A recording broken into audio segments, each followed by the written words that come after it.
Hi, friends. Happy Thursday. So, I love asking questions, right? And the question I'm going to begin with today, I have a feeling some of you are going to know the answer before I actually finish asking the question. Here it is. What have you been talking yourself out of? And you know what I'm talking about, that thing that keeps coming back.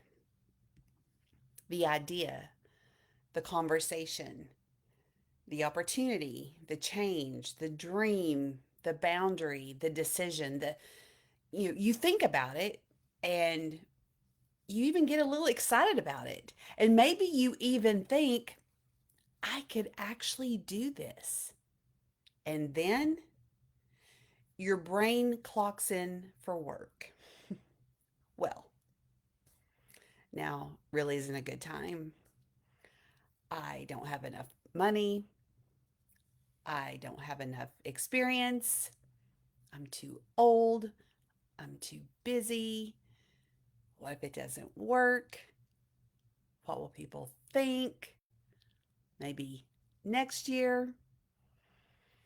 And within approximately 47 seconds, you have successfully talked yourself out of the very thing you were just excited about. We can be very persuasive when we're trying to convince ourselves not to do something that scares us. This week, we've been talking about you were made for more. And I want us to look at what happens when we actually begin to sense what might be next. And then immediately start building a case for why we can't do it. Because here's what I've learned. Fear doesn't always sound like fear. Sometimes fear sounds incredibly reasonable. It can even sound responsible, practical, logical. It says, you should probably wait. You need to know more first. You need to be completely ready. You need to know exactly how this is going to turn out. Now, that one gets me because how often do we tell God, I'll go as soon as you show me the entire route? Again, I want the itinerary. I like a confirmation. I like the expected arrival time. So it's kind of like, while you're at it, God, could you please include a section entitled, Here's exactly how everything works out? That would be great. But that's usually not how faith works.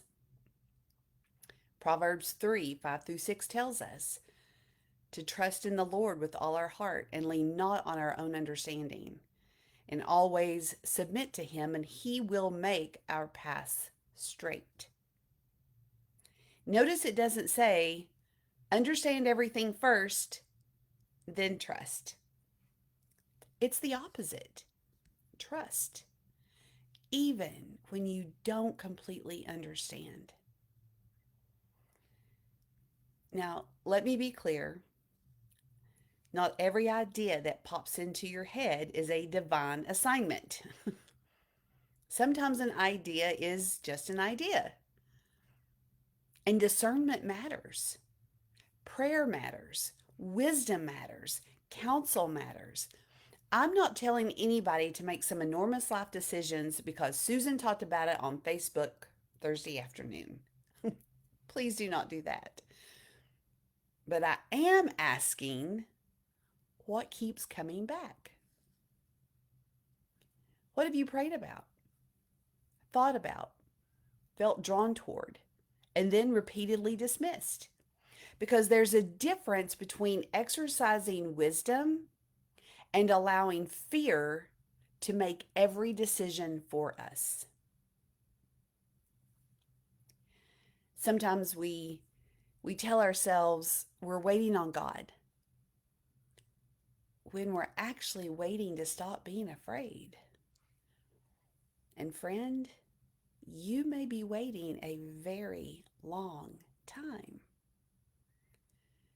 Courage is not always the absence of fear. Sometimes courage is saying, I am scared and I'm taking the next faithful step anyway. Not all 17 steps, not the whole plan, just the next one. And maybe what you've been talking yourself out of isn't even something huge. Maybe it's making a phone call, sending an email, having a conversation, applying for a position, signing up for the class, asking for help, setting the boundary, taking some time for yourself, starting again, or maybe finally admitting something in my life needs to change. And that last one can be scary because once we admit something needs to change, we're afraid we're going to have to know exactly how to change it. But guess what? You don't. Sometimes awareness comes before answers. Sometimes the first step is simply saying, this isn't working for me anymore. Or, I don't want to keep living like this. Or, I don't know what I want yet, but I know I need some space to figure it out.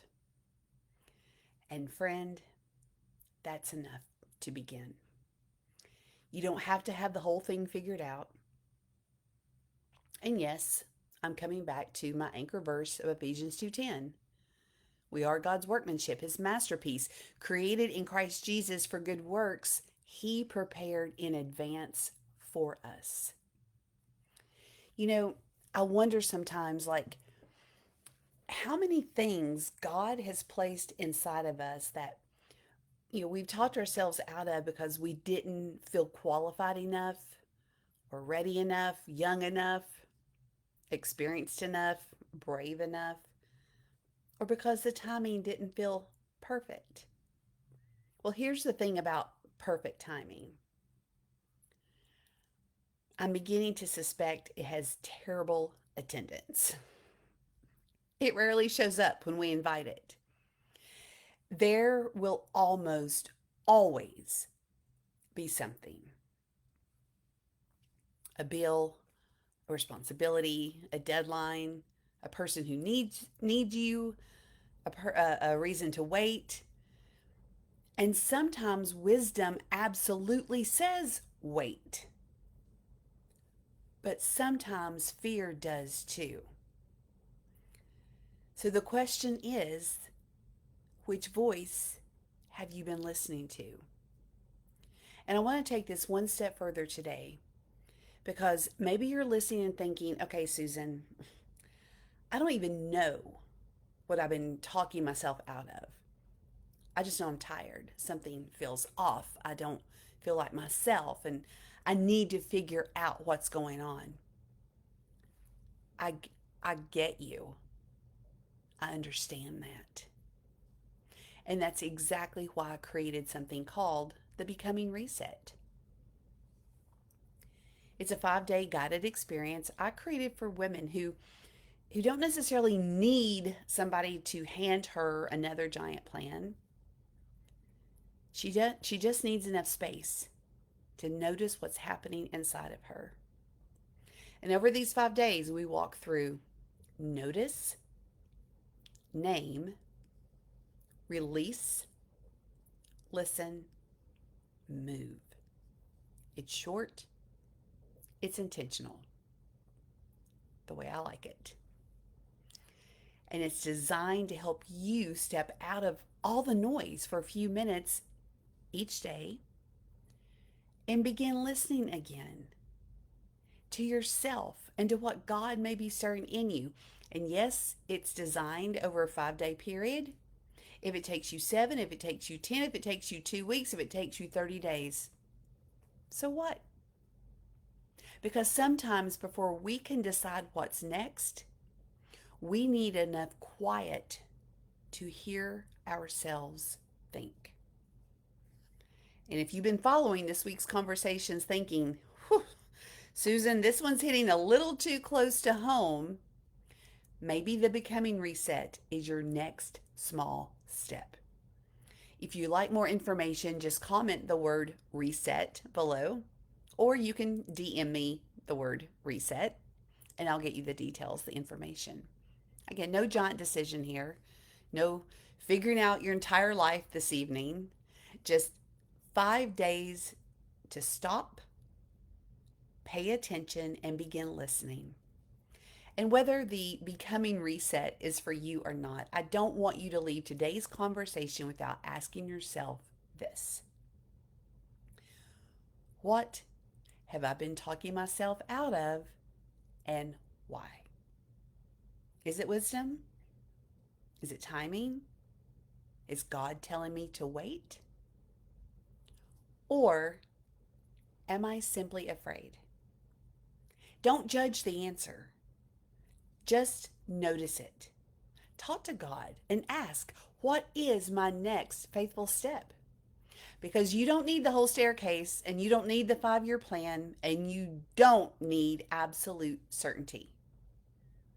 Sometimes you just need enough courage for the next yes. Tomorrow, we are wrapping up this week's series with you don't need permission to become more of who God created you to be.